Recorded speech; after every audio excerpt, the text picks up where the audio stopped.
what's up everyone, Chris H with Tech You Should Buy, and about a week ago I posted a video that was about the Google Home and what I thought were the 5 most useful features, or at least the 5 features that I use the most. But it's not all roses and cherry blossoms. Even though I think the Google Home is a really cool product, there are a few things that I don't particularly care for and kind of get on my nerves every once in a while. So in this particular video, I'm going to tell you the 5 things that I don't particularly care for about the Google Home, and here they are in no particular order. So my first gripe and my first annoyance with the Google Home is sort of its way of hearing the keyword or the hot command, and I do apologize if this sets off your phone or your speaker. It thinks it hears "Okay Google" or it thinks it hears "Hey Google." And what I mean by that is sometimes we'll be in the living room watching something on the TV, whether it's a show or a movie, and the speaker will trigger thinking that it heard the keyword or the hot command, and it'll say, "Oh, I'm sorry, I didn't hear that. I don't know the answer to that." So I don't know what it hears. I'm assuming it has to be hearing something close to the keyword or hot command, but at the end of the day, it's not being said. So every once in a while that's happened. I've had the Home since it got released back in November, I believe. And it's probably done that at least 6 or 7 times. So the second thing that's kind of annoyed me about the Google Home is just its ability not to do certain basic functions. So you can only pair up one Gmail account to the Google Home, at least as of today. And so what you think you should be able to do, because it connects to your smartphone, is you would think that you should be able to make a phone call or send a text message, but unfortunately you can't do that yet. So that's kind of a letdown, but again, it is something that will be fixed, I'm sure, or can be fixed with just a software update. The other thing too is reminders. So a lot of times I'll be in my house and I'll want to create like a quick reminder, and yes, I could have my phone do it, but the point of Google Home is to be your be-all end-all assistant in your home, and I'll ask it, "Hey, create a reminder," and it'll say, "I'm sorry, I don't have that functionality yet." So number 3 on my list is just the ability to connect it to other smart home accessories. So it's actually interesting, as of yesterday, Google did announce that it will be able to connect to things like the Wemo lights or the Honeywell thermostats.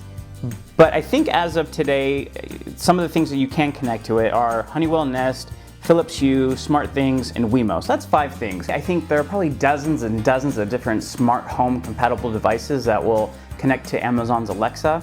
So having just 5 manufacturers in your corner isn't quite a lot. And the interesting thing too is in the last video I did, I spoke about how I was able to connect my Wemo lights to the Google Home using IFTTT.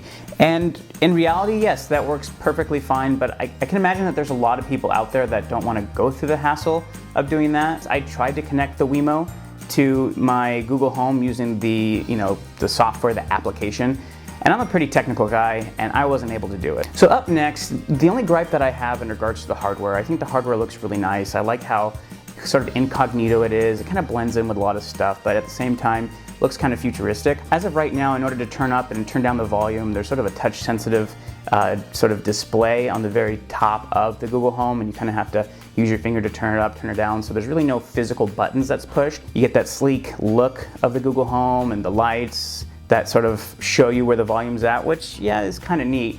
But like, if you don't have your phone near you and you don't want to tell Google Home to turn the volume up and down, for me it would be a lot easier to have physical buttons. If I could pick a spot, there's actually a physical button on the back of the speaker that mutes the microphone. So you could theoretically add a volume up button above that mute button and a volume down button below it, and I feel like it really wouldn't have inhibited the simplicity look of the Google Home, and it probably, for most people at least, would have been easier to control the volume from the actual speaker instead of using the touch controls at the top. And finally, it's kind of a small gripe, but I wish the Google Home was priced a little bit less expensive. So I feel like for most people, they'll buy a Google Home and then they might think, okay, I kind of want one in the bedroom, I want one in the kitchen, I want one in the living room. So people are going to want to buy more than obviously one.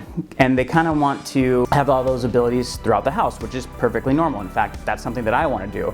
But the fact that it's priced at $129.99, I feel like is potentially a little bit overpriced. For me, $99 would have been kind of the sweet spot, because you can get essentially 2 for $200 instead of 2 for $260. So I know, the difference between $200 and $260 is only $60, and in the grand scheme of things, if you're buying 2 speakers, $60 probably isn't really that big of a deal. but in the mindset, it kind of is. So if I could get 2 Google Homes for $200, I would probably do it. But because I have to pay an extra $60 just to get 2, I'm not gonna do it. So as of right now, I'm gonna keep one. If I can get one, which sometimes they go on sale for around $100, I'd probably get a second one. But I feel like if they priced it a little bit less expensive, it would probably compete better with Amazon's Alexa, and I think people would probably end up buying more than just one. Anyways, what do you guys think? Do you guys agree with my 5 gripes on the Google Home? What do you guys think about the Google Home? Is it something that you guys absolutely love? Did you buy it and then returned it because you didn't like some of the functionality? Let me know in the comment section below what you think.